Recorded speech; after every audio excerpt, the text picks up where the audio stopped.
Хүүхэд та бидний ирээдүй. Тэд мөрөөдлөө биелүүлэхийг хүсдэг.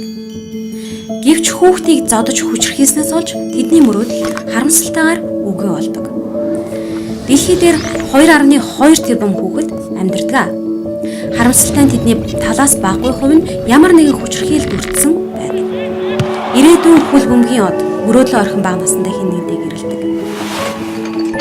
Ирээдүйн чадварлаг тоогооч хүчээр газар тариалангийн ажил хийж байна. Гэрээсээ гарч ертөнцийг танин мэдэх хүсэлтэй хэн нэгэн төрсөн нутагт нь болж буй өмнө самнаас олж орон нутгаасаа дөрвөн зогтож байна.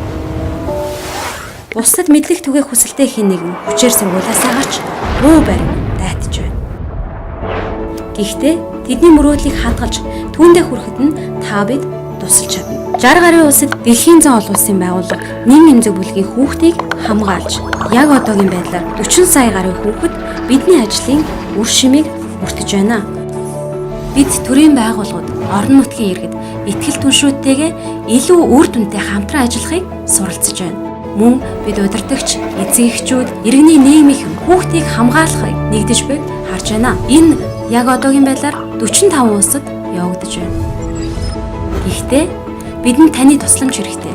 Амлалтын хуудсанд гарын үсгээ зурах, хүүхэд ивент итгэх, мөн орон нутгийнхаа удирдлагуудад хүүхэд хамгааллын асуудлыг сайжруулах талаар шаардлага тавьснаар бид хүүхдийн амьдралд өөрчлөлтийг хамтдаа авчирч чадна.